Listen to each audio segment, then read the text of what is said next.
When I returned from the bathroom at the company party, I saw my wife leaving with her lover, laughing as if the world around her didn't exist.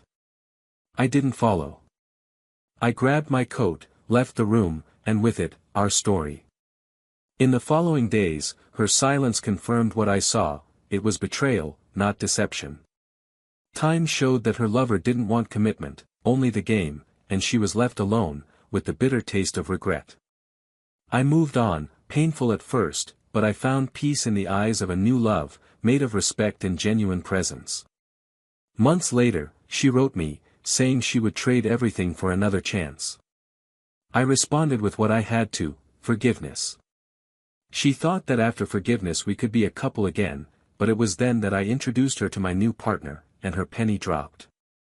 That moment was like watching silence invade a battlefield. Nothing was said right away, but there was more pain and understanding in her eyes than any apology could explain. The expression on her face, frozen, as if finally faced with the true extent of what she had lost, was the missing final point in a story written with wounds, omissions, and a kind of carelessness that kills slowly. I said nothing at that moment. I didn't need to. My presence beside another woman, not just a replacement, but someone who saw me for who I was, not a convenient reflection, said it all. She had made her choice. Mine. But up until that point, up until that exact moment her eyes met hers, I know that, deep down, she still believed she would have me back. As if time could be turned back with just a message, a tear, or a belated confession. Betrayal, in the end, wasn't what destroyed me. What shattered me into 1,000 pieces was realizing she never hesitated. That she laughed. That she lived that moment as if it were liberation, not rupture. She didn't hesitate, didn't tremble, didn't seek my gaze before leaving. She left. She left like someone crossing a bridge, burning behind any possibility of return. She laughed, and that laugh haunted me for days. Because it wasn't just the laugh of someone happy, it was the laugh of someone who no longer cares about the one they left behind. And yet, I was the one left with the pain. I was the one who woke up the next day trying to understand when we stopped being us. When love became routine, routine became burden, and burden became an excuse to seek in another body what we once swore to each other with such certainty. At first, I looked for faults in myself. You know that phase where you blame yourself for everything? I've gone over the last few months trying to understand where I went wrong. If it was the fatigue, the automatic responses, the lack of attention, the declined invitations, the silent dinners. If it was me who stopped trying. But then, little by little, I began to realize, the betrayal had been building long before that night. It didn't start at the party. It started when she started hiding her phone, when hugs became protocol and kisses a soulless gesture. It started when I still believed we were just going through a rough patch. When, in fact, I still believed love endured. And when I realized this, it hurt even more. Because love endured, but only in me. Her silence in the following days was deafening. No attempt to explain, no confession. Just the echo of absence, as if we were living an invisible mourning. She didn't deny it, didn't apologize, didn't justify it. As if she thought silence hurt less than the truth. But the truth, even when it's harsh, is liberating. Silence, that's what corrodes. And perhaps she thought that by remaining silent she would avoid the weight of guilt. But remaining silent only made me see even more clearly what I didn't want to accept. There was no regret. Only leakage. And when her lover left her, predictably, she felt the pain she ignored in me. And when he tried to come back, when he finally reached out asking for a chance, believe me, I almost gave in. Almost. Because love, however hurt, still recognizes the old scent, still remembers the promises whispered in the dark, still misses the routine that, though lukewarm, was home. But something in me had already changed. I was no longer the same man. Pain transformed me. Loneliness rebuilt me. And it was in this rebuilding that I met someone who didn't come to fill a hole, nor to erase the past, but to look into my eyes and say, I'm here. And I see you. And I, for the first time in a long time, found myself loved without needing to explain myself. Without needing to compete with memories or ghosts. A new, calm, noiseless love. A love that didn't come to shine brighter, but to illuminate where before there was only shadow. And when it returned, begging for another chance, it was too late. And it wasn't out of revenge that I denied it. It was out of love for myself. Because I understood, then and there, that loving someone who betrayed us is accepting being wounded once more by the same blade. I clearly remember the day everything became final. She ran into me by chance, or maybe it wasn't by chance, in a restaurant where we used to celebrate our wedding anniversaries. She called me by name, as if that simple sound could make me forget everything. I stared at her in silence. She came closer, said with teary eyes that she forgave me, that she understood what she'd lost. That she'd traded all for another Sunday, for a pizza in front of the TV, for that silent coffee I'd previously called boredom. You said you understood now. That only now did you realize that happiness doesn't scream. That true love doesn't have to be explosive, just constant. That only now did you realize that what we experienced was rare. That the other offered nothing more than vanity, a momentary validation that evaporated in the first fight. I remained silent. She looked at me as if begging for a chance. But I had nothing more to offer. I was already living another story. And then she asked, in a whisper, if there was anyone. I simply turned and called, and my new companion came. Smiling. Light-hearted. With the eyes of someone who had never betrayed me or needed scandals to love me. The look on my ex's face, upon seeing who now occupied the place she had thrown away, was the true ending of our story. An ending without shouting, without arguments, but with a silence so profound that it echoes to this day. She cried. And for the first time since then, I felt compassion. Not for her, but for what she'd lost. Because I knew. I'd been there. I knew what it was like to live with someone who truly loved you. And knowing she'd never have that with me again, was a punishment greater than any revenge. She still tried to say something to me, but before a word could escape, we were interrupted by an old friend of the couple. He approached, smiling, visibly surprised to see me with him. And before any formality, he looked at her and said, "Wow, you threw away the best man I've ever seen love a woman." He spoke of you with a sparkle in his eyes, with a rare admiration. "You know what you lost, right?" Her silence answered. And in that moment, I realized I would never again be the man she knew. But I also understood that, despite the pain, I had won. Because I moved on. Because I started over. And because I learned that the love that doesn't betray is the only one worth fighting to keep. But if you think the story ends there, it's because you still don't know what she did after that. And much less what I discovered about her, weeks later. The true end of this story was yet to come. Welcome to the channel. Here, we don't romanticize betrayal, we condemn it. All the stories you hear are fictional, but they reflect hard truths. Betrayal destroys, corrodes homes, shatters souls, and leaves scars that time doesn't always heal. Our purpose is clear, to show, with each story, that a wrong choice can cost you the love of your life. Prepare to feel, reflect, and never forget. Press play. Today's story will shock you. They met on a sultry September afternoon, the kind where the heat presses harder on the soul than on the skin, and everything seems to move in slow motion. He was centered, serene, with the demeanor of someone who always knew what they wanted from life, but who carried a kind of ancient sadness in his eyes, as if he'd lived more than time allowed. She was impulsive, full of light, one of those people who walk into a room and automatically change the air.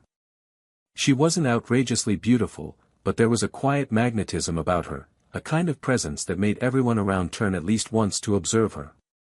Their meeting wasn't one of those cinematic coincidences.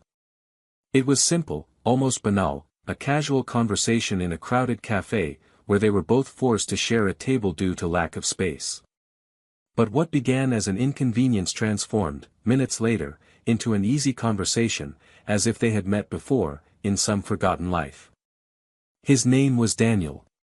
An advertising professional for almost a decade, he worked at a respected agency, not because he was brilliant or revolutionary, but because of his consistency, responsibility, and relentless ethics. He was the kind of man who kept promises, even if it cost him sleepless nights and personal compromises. He had few friends, but good ones, and a strained relationship with his family. His childhood had been marked by absences, a father who left too soon and a mother who spent her life trying to make up for what was once two jobs. Perhaps that's why Daniel never took many risks. He had a mature relationship with time, money, and feelings. He gave himself slowly, but when he did, it was completely. Her name was Laura. She was a literature teacher at a private school, passionate about poetry, the drama of existence, and everything involving raw emotion. She had a restless soul, the kind that doesn't settle easily, constantly searching for a something more she couldn't define. She came from a structured but emotionally unstable family. Her parents were present but distant, and she had a sister with whom she maintained an intense relationship, sometimes loving, sometimes competitive. Laura was always afraid of getting lost in routines, of becoming a spectator of her own life. That's why she threw herself into it.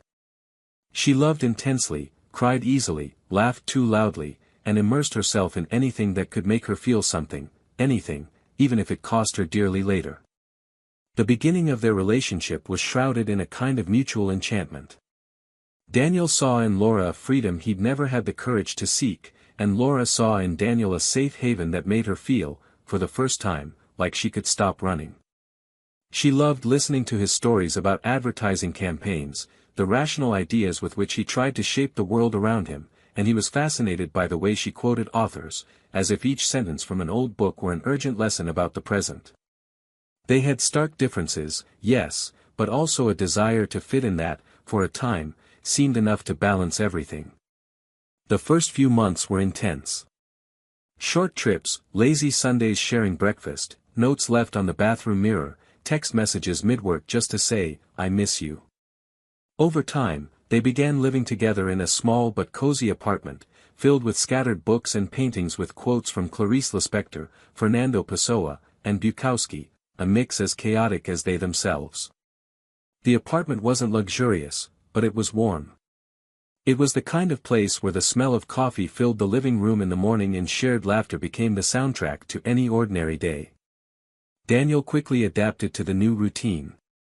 He liked coming home from work and finding Laura barefoot, sitting on the floor, grading papers or reading the same passage from a book for the third time. He liked the way she teased him, how she laughed at his fears yet respected them.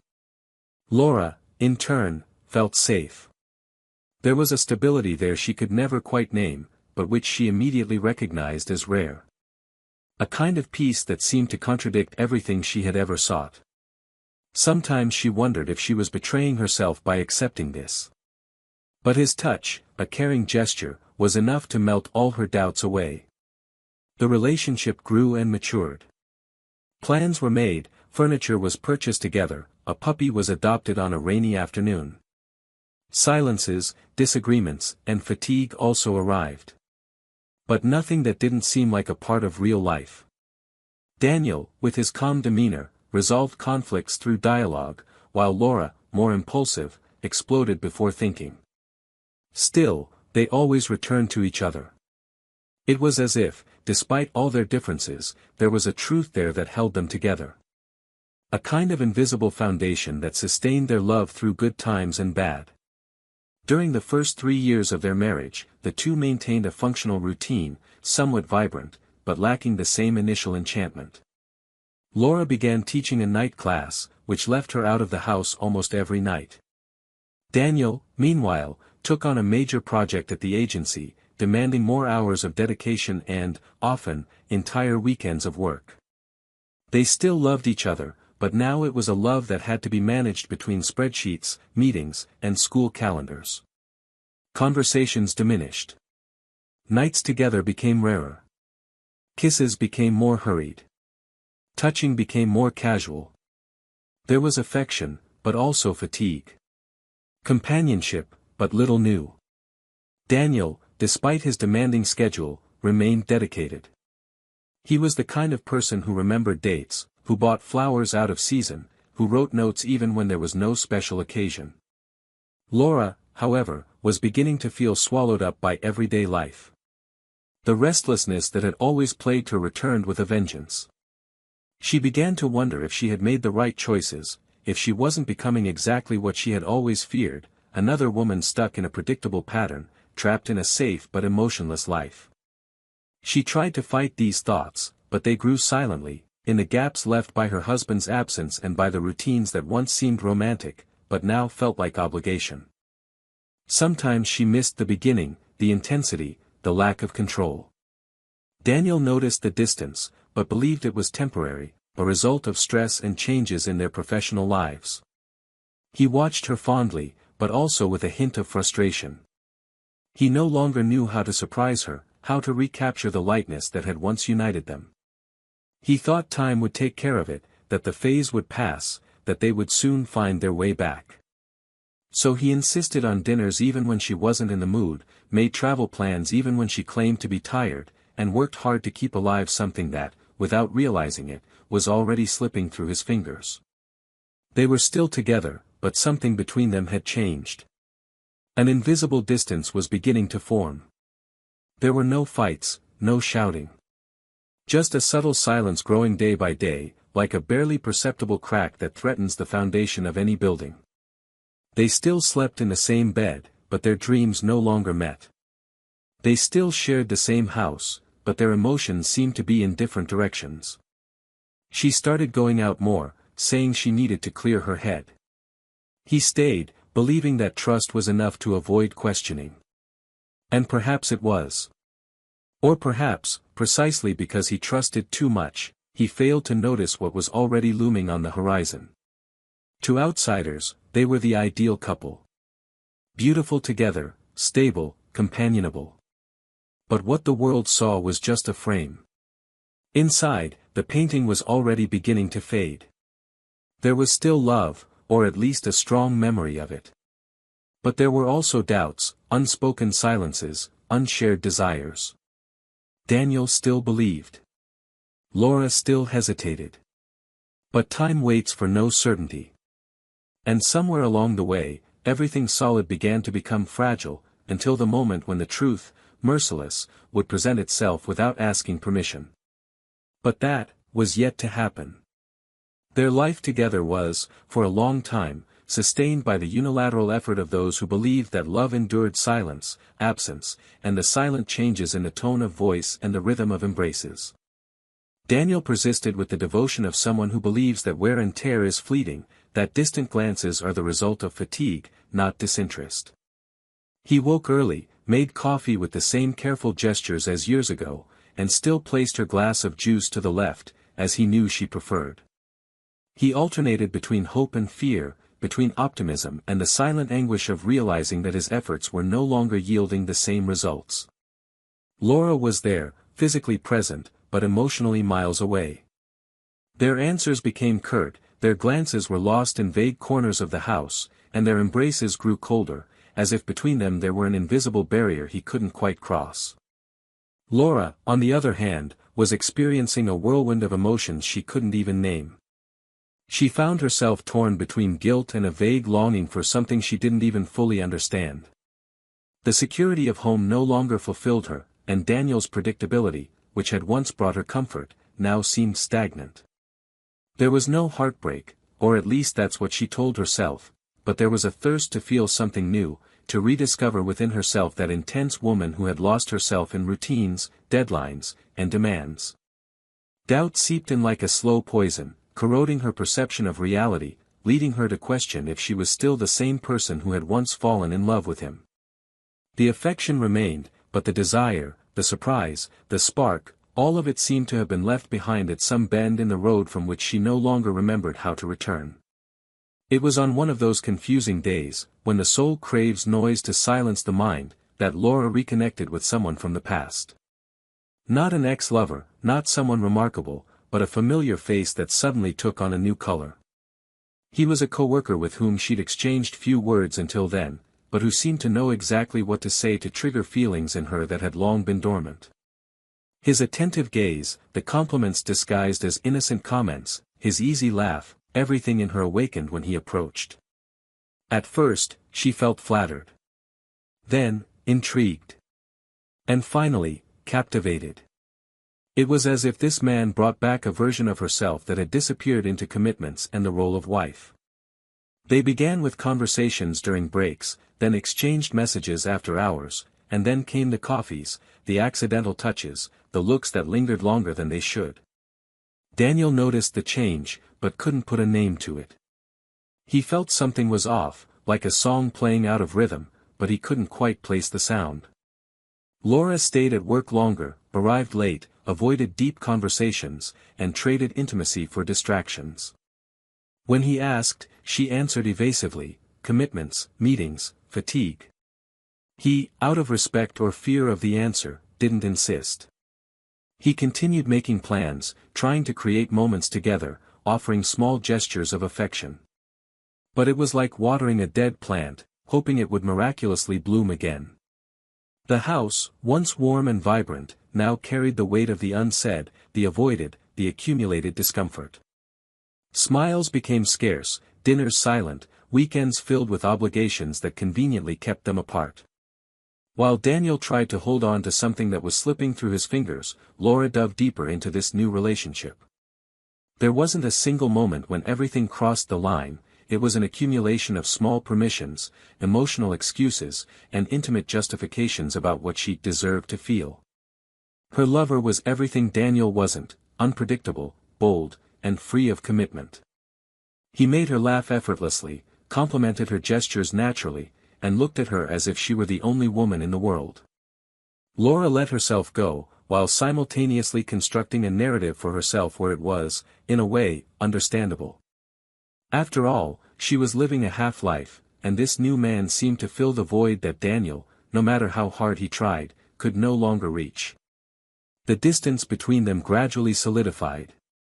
Daniel felt her absence even when she was beside him. He began to notice details more closely, her phone always face down, her sudden change of perfume, the way she smiled when she received notifications. One night, she left saying she was meeting up with friends, something he'd heard before. But that night, he felt something different. A tightness in his chest that wasn't just intuition, it was almost a certainty. He tried not to entertain thoughts, tried to sleep, but turned over countless times in a bed that seemed too huge. When she returned, she avoided his gaze, went straight to the shower, and lay down without saying goodnight. He lay awake, staring at the ceiling, feeling as if something had definitely broken. In the following days, the tension between them became palpable. Communication, once difficult, now seemed non-existent. Laura avoided touch, avoided even the longest glances, and any attempts at closeness were met with monosyllabic responses. Daniel constantly wondered where he had gone wrong, what more he could do. One night, he prepared a special dinner. He lit candles, played soft music, and tried to recreate the atmosphere that had once brought them together. When she arrived, she said she was tired, not hungry, and went to her room. Daniel sat at the table, staring at his untouched plate, his eyes filled with unshed tears. He no longer recognized the woman he had chosen to love.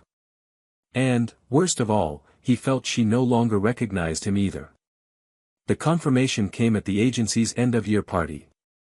A formal event, full of rehearsed smiles, corporate gifts, and songs too upbeat for weary hearts. Daniel was there because he needed to be. Laura accompanied him, as always. She wore a red dress that emphasized her presence, and throughout the evening, she seemed restless. She checked her cell phone countless times, moved away at strategic moments, and smiled rarely. At one point, she said she needed to go to the bathroom. He nodded, unsuspecting. Minutes later, she felt uneasy, something indefinable, and decided to go look for her. She couldn't find her in the bathroom. Or in the hallway. He headed for the exit and, as he passed through the glass door of the salon, saw something he would never forget.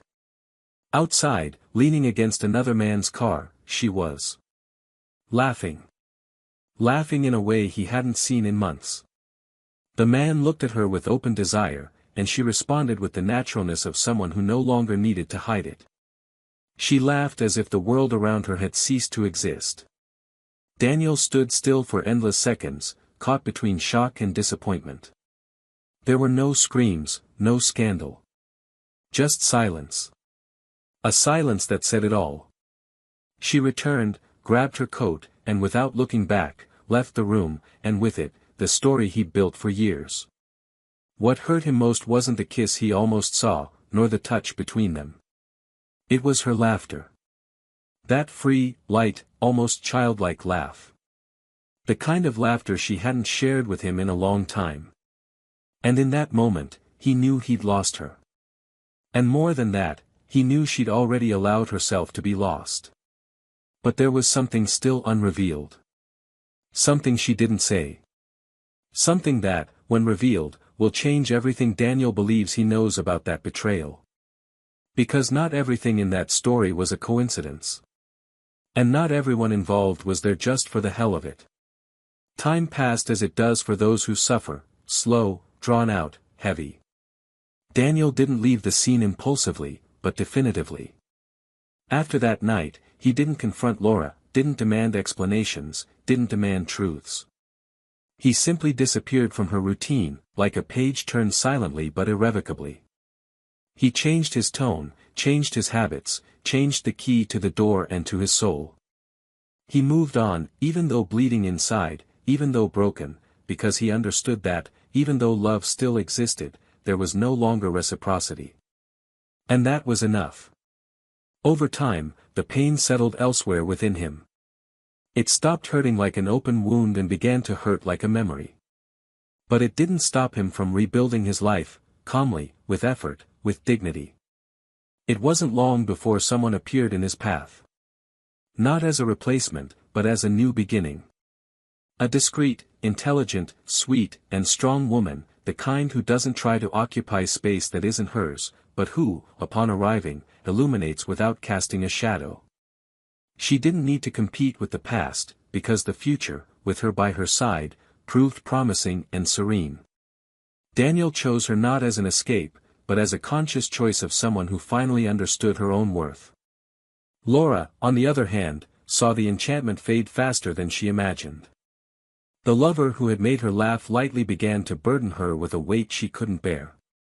Mystery turned to boredom, excitement turned to doubt, and freedom suddenly turned to loneliness. She tried to extend the relationship beyond fantasy, but encountered resistance. He wasn't willing to be part of a reconstruction. He wanted only what was forbidden. And when that ceased to be, he ceased to be, too. He disappeared unceremoniously, without a pretty ending, like everything that never had roots.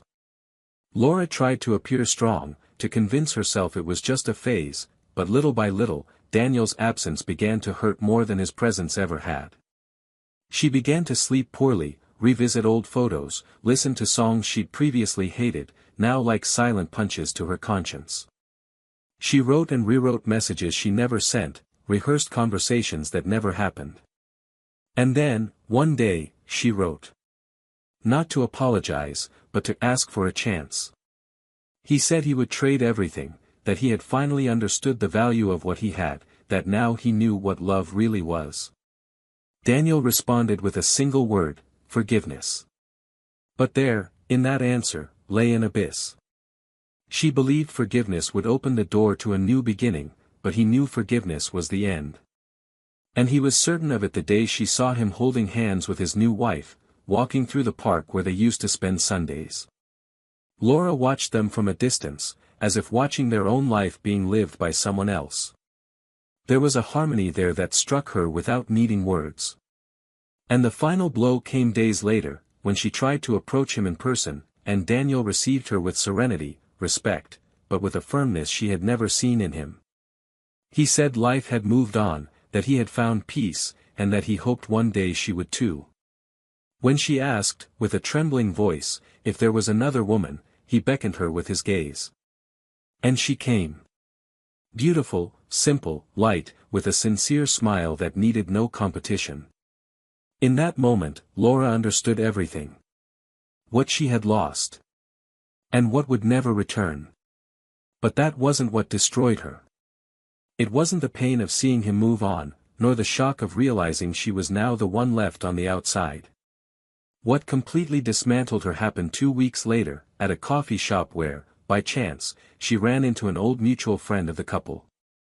He was one of those close friends who, over time and through life's natural separations, ended up losing touch. He approached her naturally, smiling, unaware of the separation. Seeing Laura alone, he casually asked how Daniel was, and she, trying to maintain some dignity, responded with a restrained smile, saying he was fine but that they had separated. The friend seemed surprised, but didn't judge. He simply looked at her with a mixture of empathy and suppressed disappointment. He started to change the subject, but hesitated. And that's when everything fell apart. He said, almost in a tone of defiance, that he had always admired their relationship. He remembered how Daniel would talk about her at gatherings with friends, how he would mention her with a sparkle in his eyes, with genuine pride. He said that once, when the group asked what made Daniel so happy in his marriage, he answered without hesitation, because she's my best choice. With her, I'm myself. And if one day she leaves me, I won't rebel, I'll just accept it, because at least I truly lived with her. The sentence fell on Laura like an impossible weight to bear. His friend added, he loved you with an intensity we rarely see. You had a man who spoke of you as if you were talking about how lucky he was. As if you were grateful for your existence. Laura lost her footing. There was no more discussion, no justifications, no defenses. This wasn't an opinion. It was the naked truth. And it hurt more than any confrontation. She smiled weakly, thanked him for the conversation, left the coffee shop in silence, crossed the street without looking either way, got into her car, and stood there, motionless, her hands on the steering wheel and her eyes welling up. She felt the weight of what she had lost, not just the man, but the version of herself that existed beside him. She realized that the love she had had was pure, whole, rare.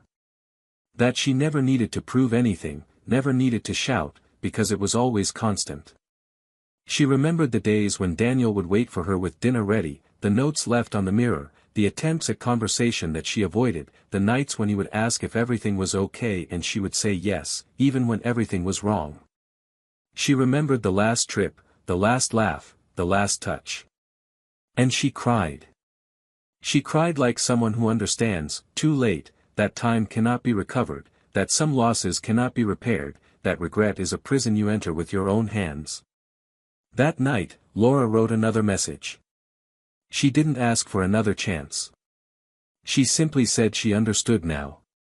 That he deserved the peace he'd found. And that she hoped one day to forgive herself for wasting the love of her life.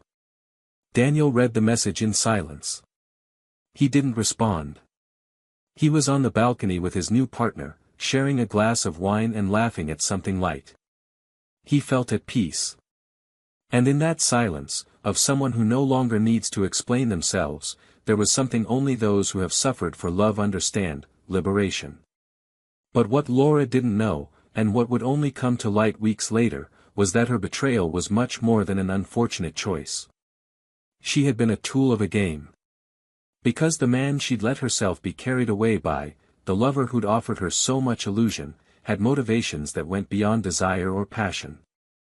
And when the truth about him was revealed, she would understand that it wasn't just Daniel she'd betrayed. It was herself. And that perhaps. I was never truly loved by that other man. The true reason for the closeness was still hidden, ready to surface. And when it did, nothing would make sense anymore. Time passed with its usual irony, leaving scars in the silence of those who stayed and deep marks on those who tried to return. Laura, although she had never been rejected before, now felt the raw force of a no that came not with anger, but with peace. And this peace hurt more than any argument. Daniel didn't yell, didn't expose, didn't humiliate. He just followed. And that made her understand that she had truly lost. Not just any man, but a kind of love you only experience once, if you're lucky. Still, there was something Laura needed to say, something that throbbed inside her with an urgency that grew with each passing day. The message she had sent weeks ago wasn't enough. Not for her. She needed to look him in the eyes and say something she had never had the courage to say. Something she had kept hidden even from herself. And that, while it wouldn't change the past, could perhaps ease the guilt she carried. It was on a cloudy late afternoon, with a muggy temperature and a restless wind, that she summoned her courage. She knew where he usually was on Thursdays, a discreet park in the neighborhood where he always sought refuge to read and think. And, indeed, there he was, sitting on one of the benches, book in hand, posture relaxed, but eyes attentive to the world. Laura approached slowly, unsure if he would reject her before even hearing her. He sensed her presence in advance, but didn't react. He simply closed his book calmly and watched her approach. She stopped in front of him, her eyes carrying a silent plea. He, with the serenity of someone who no longer has expectations, gave a slight nod. Laura asked to sit down. He didn't say yes, but he didn't say no either. She sat down next to him, unsure where to begin. The silence between them was almost comfortable, but it soon became unbearable. Then she took a deep breath, looked straight ahead, not at him, and began to speak. She told him there was something Daniel needed to know. That it might be late, might be pointless, but for the sake of her own dignity, she needed to tell him. She said the man she'd gotten involved with wasn't just a coworker. There was more. There was a history between them that went back further, long before she met Daniel. Daniel didn't react immediately, but his expression changed.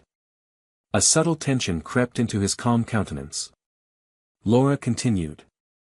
She explained that years before, when she was still in college, she had had a brief and intense relationship with a boy who never committed anything to her, but who made her believe there was something special. Someone who appeared and disappeared from her life as he pleased, always leaving subtle scars and returning when he knew she was still vulnerable. And that this same man, years later, reappeared in her life, just when she and Daniel were at their most fragile. Daniel had been listening silently, but now, his jaw tense, his eyes fixed somewhere on the floor. Laura began to tremble. Her voice faltered as she explained that, for a long time, she believed this reunion had been chance. But now, after everything, she suspected it wasn't coincidence. That this man had approached her with a purpose. That he knew exactly who she was, and, more than that, who Daniel was. The impact of those words fell on Daniel like an invisible blade.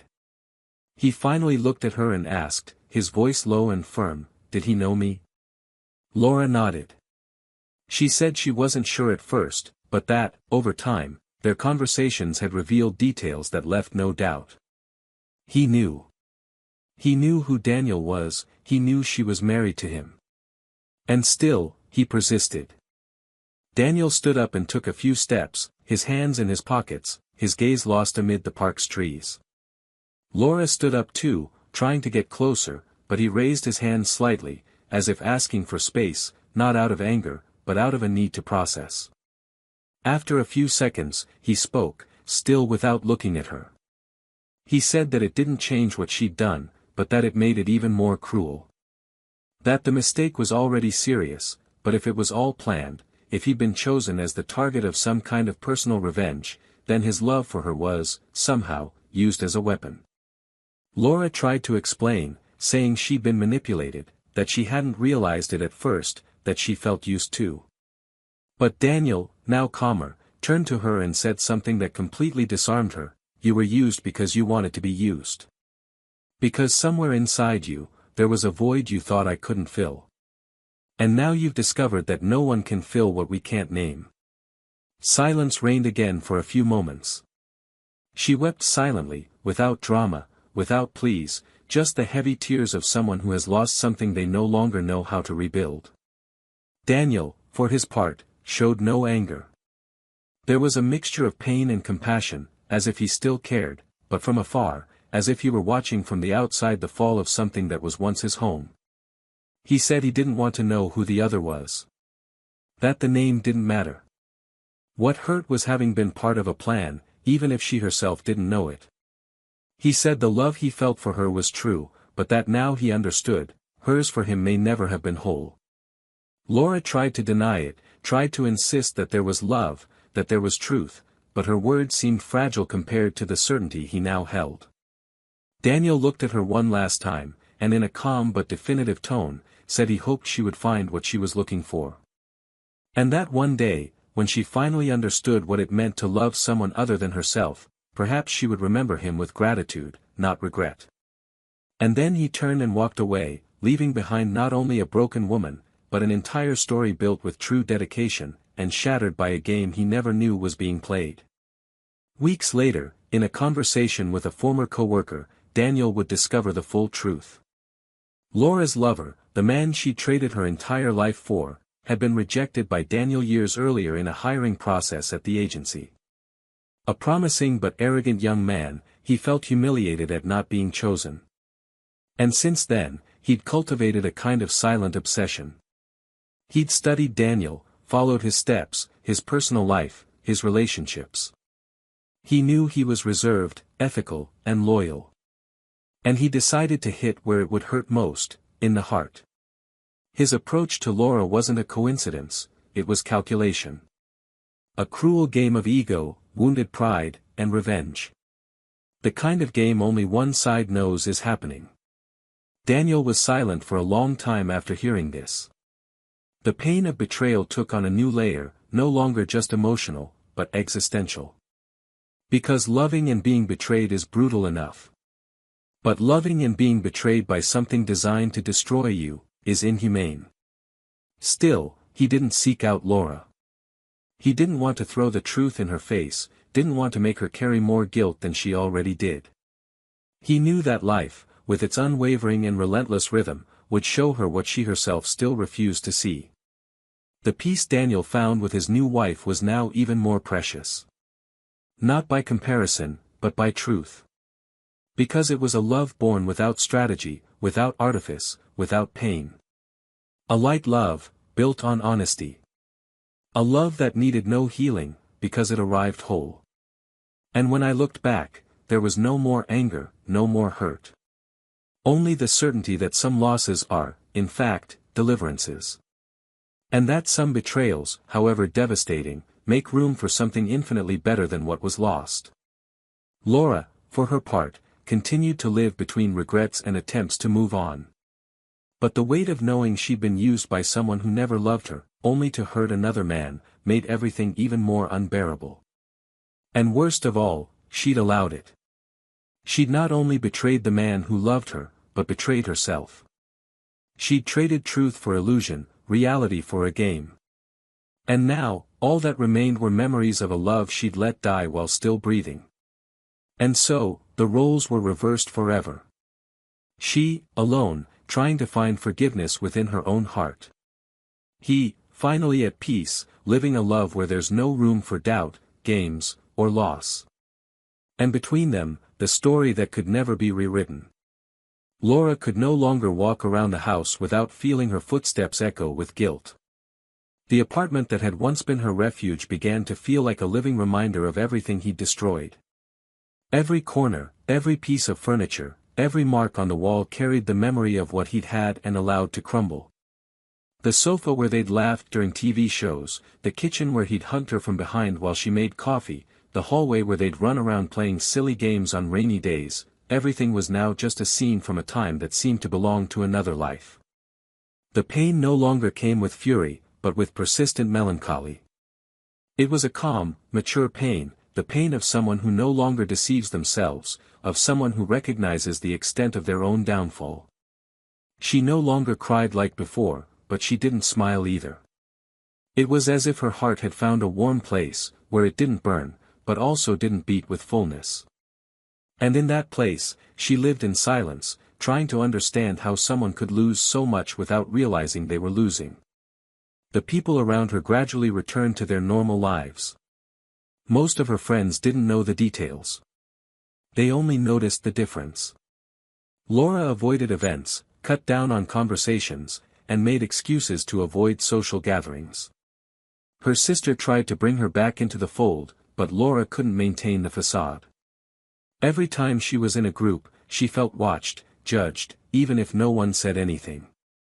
It was as if regret left a scent, an invisible presence in the air, perceptible to anyone who knew how to truly look. And no matter how hard she tried to forgive herself, she always stumbled upon the memory of that look in Daniel's eyes, calm but disappointed. There was no shouting there, but there was the cruelest kind of goodbye, the one said calmly, because there was nothing left to fight for. This absence of conflict was what hurt the most. He didn't want to argue, didn't want to fight back, didn't want to spill the pain back. He just moved on. And with that, he left the weight of all the bad choices upon her. Daniel, for his part, walked a line between reconstruction and introspection. Although he had a woman by his side who welcomed him with tenderness and truth, there were days when memory made him revisit ruins. Not out of longing, but out of reverence for his own history. Because it's impossible to move on completely without acknowledging the paths one has walked. He was a man at peace, but not a man who has forgotten. It wasn't about carrying resentment, but about respecting what he experienced, even if it ended badly. Sometimes he found himself thinking about how everything could have been different if, back then, he had seen the signs sooner, if he had said more, asked more questions, looked more closely. But these thoughts never lasted. Because, deep down, he knew, there was no saving what only one of them wanted to keep. It was like trying to keep a flame alive alone, in a room where the other opens all the windows to let the wind in. The new relationship blossomed slowly. There was mutual admiration, a complicity built with delicacy and conscious choices. The woman who now accompanied him wasn't someone who filled gaps, but someone who added value. Daniel didn't feel obligated to prove his worth again, and this freedom slowly healed him. For the first time, he was in a relationship where the truth didn't need to be defended at every turn. And, even with everything they'd been through, there was no room in his heart for comparisons. The past was where it belonged, and the present was cared for as if it were a rare plant, the kind that only blooms once in a lifetime. Meanwhile, Laura faced a moral dilemma that silently gnawed at her. After discovering that her lover had deliberately approached her, she began to review every detail of that relationship with new eyes. She not only felt used, but also complicit in something she now recognized as perverse. It wasn't just the infidelity that weighed heavily on her, but the fact that she had served, even unconsciously, as an instrument of revenge. This made her feel dirty, manipulated, less human. She reviewed old messages, remembered specific phrases, compliments that now sounded rehearsed. She realized that many of her lover's actions, at the time interpreted as charm or interest, were actually cold-blooded moves by someone who knew exactly where he was standing. And, more than that, who knew exactly who he wanted to destroy. The dilemma was simple yet devastating: tell Daniel everything she had discovered, even at the risk of reopening wounds he seemed to have overcome, or remain silent and bear the weight of her complicity alone. For days, she struggled. She wrote letters she never sent, recorded audio recordings she deleted before finishing. On the one hand, she knew the truth might bring some kind of justice, but on the other, she feared causing even more pain. After all, Daniel was rebuilt, serene. Bringing him back to that darkness would perhaps be selfish. But wouldn't silence also be a form of cowardice? The decision came when, unintentionally, she bumped into Daniel's new partner in a bookstore. Laura entered on impulse, seeking refuge in a neutral environment, and there she was, sitting in a corner, leafing through a book with the serenity of someone who didn't need an audience to exist. The two stared at each other for a few seconds. There was no hostility, just a silent acknowledgement of what they both knew.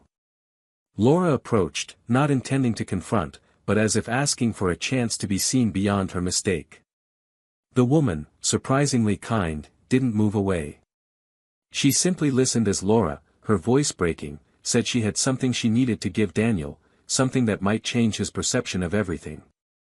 The woman looked at her for a long moment, then nodded slowly, saying that if it was something he deserved to know, then let him know. And that she trusted he would know what to do with the truth. It was this brief encounter that sealed Laura's decision. She prepared a letter. Not a confession of love, but an honest exposition of the facts. No frills, no apologies. Just the naked truth, written in the words of someone who didn't want to be forgiven, but rather understood.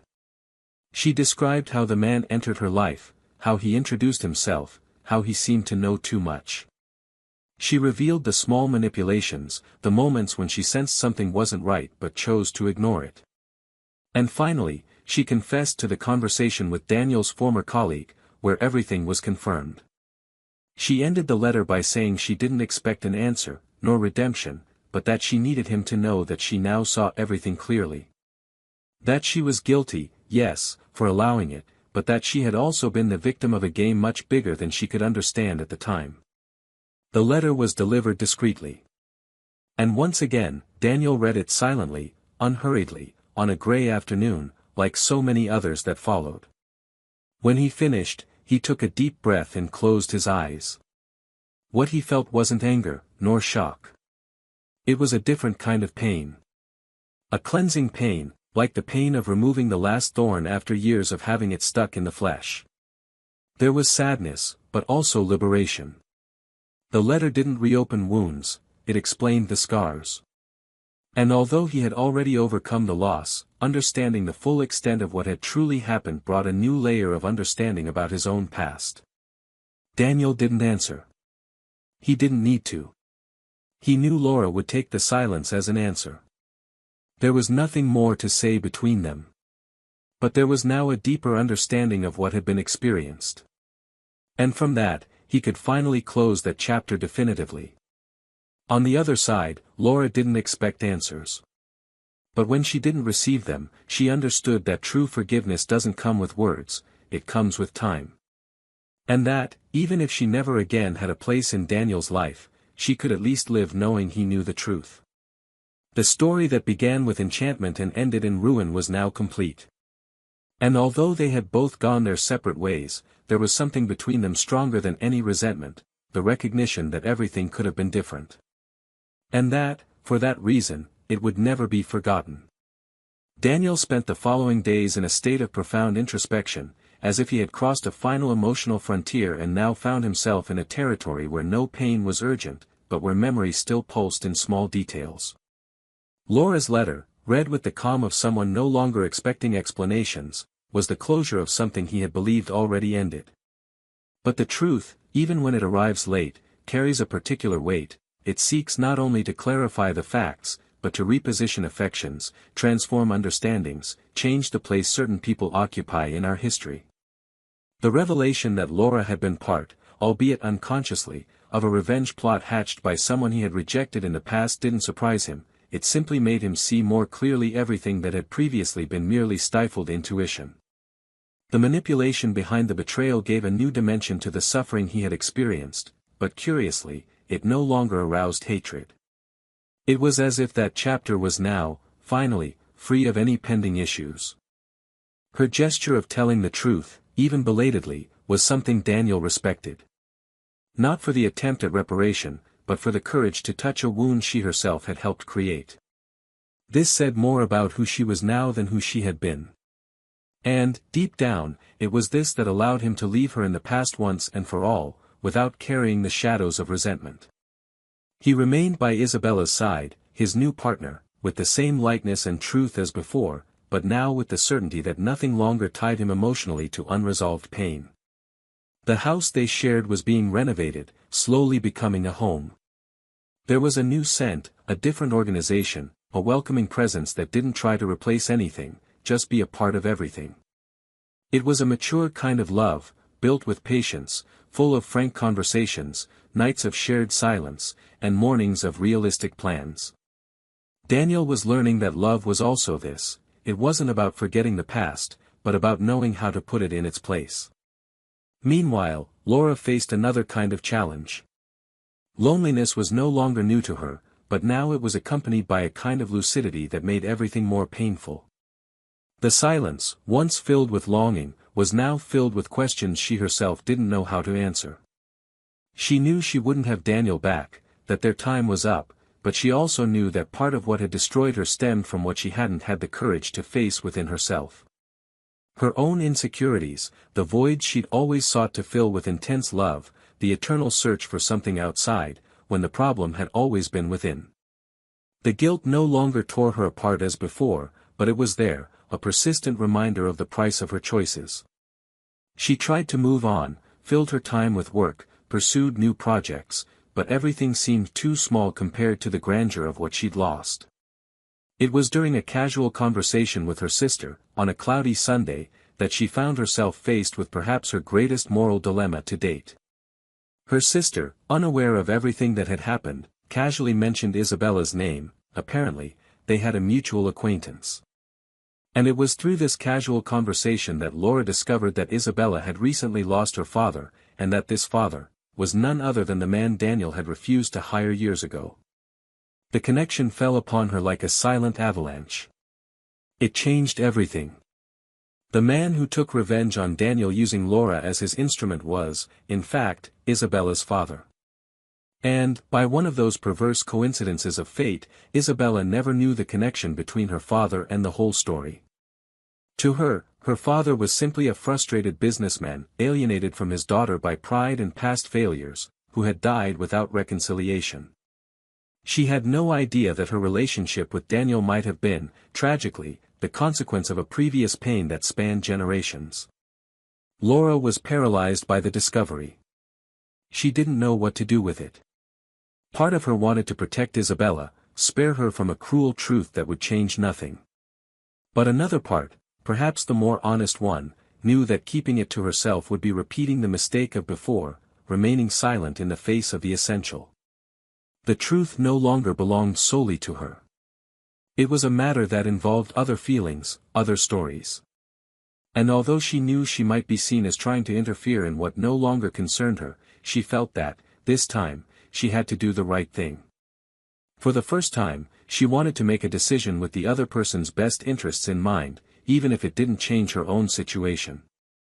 After many sleepless nights, Laura decided to write again. But not to Daniel.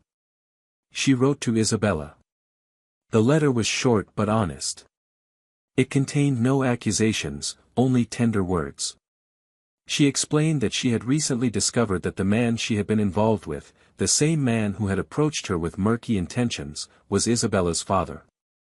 She had never known this before, that the information had only reached her by chance, and that she felt Isabella deserved to know.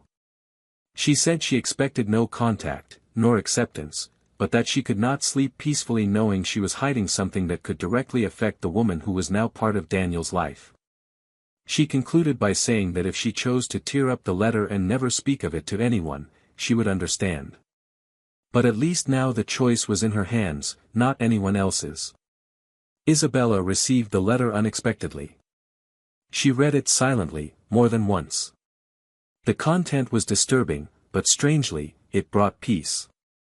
She had grown up feeling there was something unspoken between her and her father, something he never had the courage to explain. His absence in her life was a hole she had learned to work around, but not to ignore. Knowing now that her connection with Daniel could have been part of a tragic intertwining of destinies didn't change how she felt about him, but it explained a lot. And, above all, it made her see Laura in a new light. A flawed woman, yes, but one who finally seemed to be trying to act with dignity. Isabella didn't respond. But she kept the letter and decided to talk to Daniel. The meeting took place at home, on a quiet evening. She asked him to sit down, saying she needed to share something strange. She showed him the letter. Daniel read it calmly, as always. When he finished, he remained silent for several minutes. Isabella watched him, attentive but unpressured. When he finally spoke, it was in a firm and calm voice.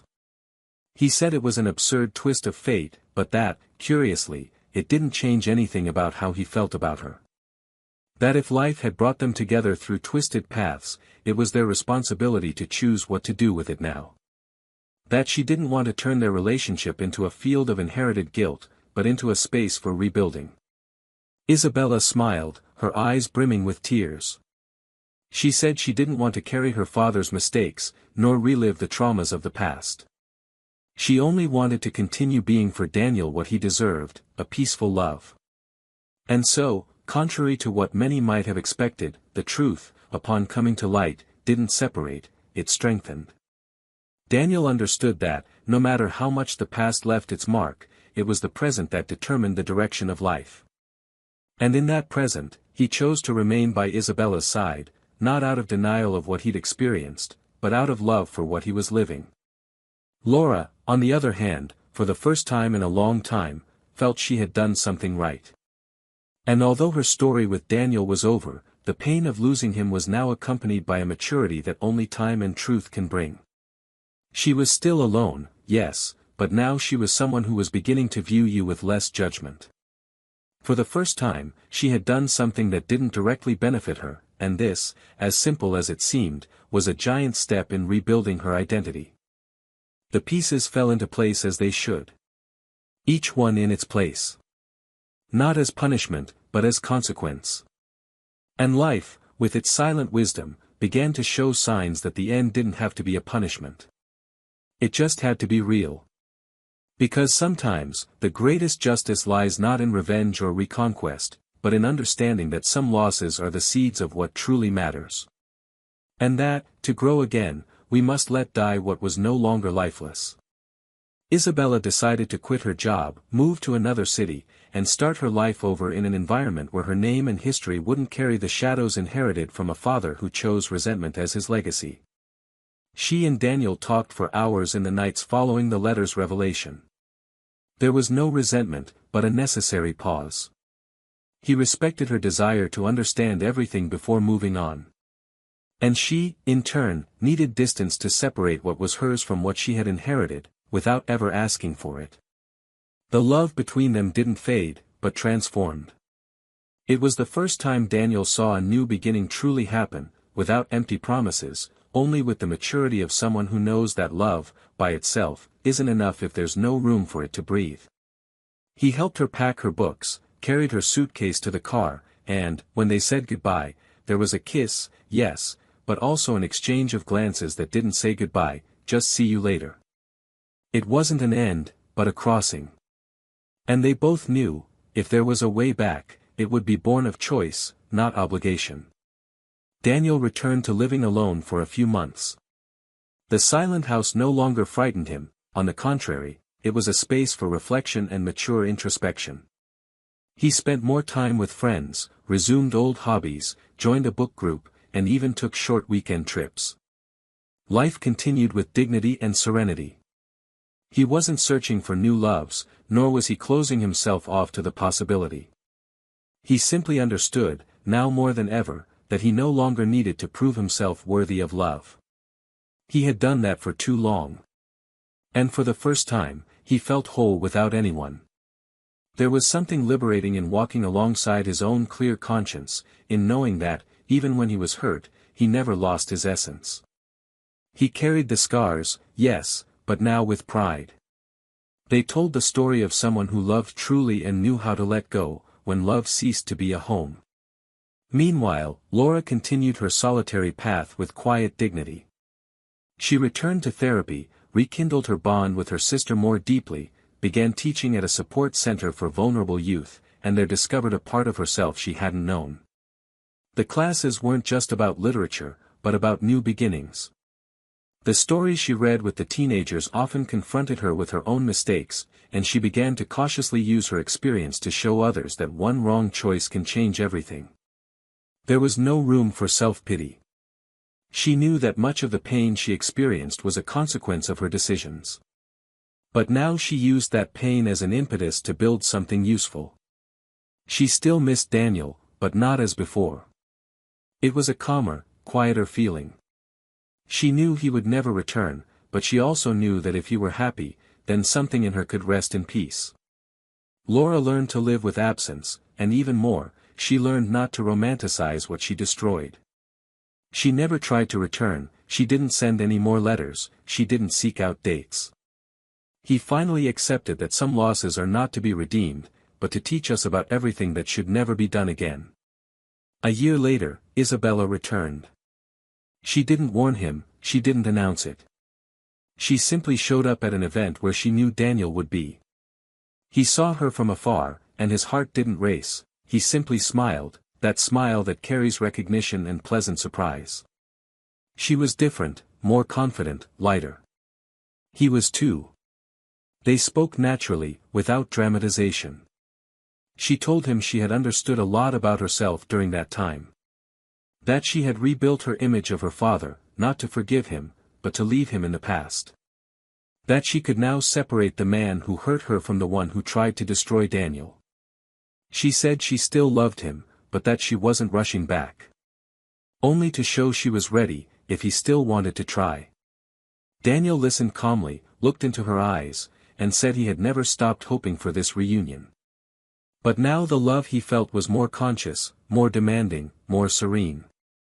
And that, if they were to start over, it wouldn't be from where they left off, but from a new place, where they were both free from the past. She nodded with tears in her eyes. She wasn't crying out of sadness, but for the rare chance that love wouldn't die, just change shape until it was ready to blossom again. And so, without fanfare, two mature hearts decided to give each other another chance. Not out of necessity, but by choice. Not because they'd forgotten everything they'd experienced, but because they understood that it's possible to love again, as long as there's truth. They didn't build castles of promises. They simply began to share their daily lives, their breakfasts, the silences at the end of the day. And it was in these details that they rediscovered love, not as salvation, but as sharing. A love that didn't need to be epic, just true. Laura, for her part, continued on her way, far from them, but in peace. She never crossed paths with Daniel again, but she heard from others that he seemed well, that he had started smiling like before again. One day, passing a newsstand, she saw a column he had written in a local magazine. It talked about choices. She read it standing up, without buying it, and then she understood that, in a way, he had already written about her. She smiled to herself. It wasn't a smile of happiness, but of acceptance. Life goes on. Sometimes, with what you sow, other times, with what you learn to never sow again. And so, this story ends where it should, with each character in the place they built with their own decisions. Daniel, with a conscious, serene, and stronger love than ever. Isabella, with the freedom to be loved by someone who sees beyond the past. And Laura, with the dignity of someone who, after making a mistake, chose to grow. Because in the end, that's what life demands of us, the courage to accept the consequences of our actions and the maturity to transform pain into learning. If you've made it this far, comment below what you thought of this story. Which character touched you the most? What decision would you have made differently? Your opinion is very important, so leave it in the comments. And of course, don't forget to subscribe to the channel for more real and moving stories like this. And before I close, here's a thought: betrayal doesn't just destroy relationships, it destroys people, shatters homes, and disfigures memories. A thoughtless act can cause damage that time cannot mend. Because when you betray someone you love, you don't just choose someone else, you choose to kill something that may never be born again. And remember, this channel opposes any form of betrayal. Our stories are fiction, but the pain they portray is real. May these narratives serve as a mirror, a warning, and above all, a learning experience. Until next time.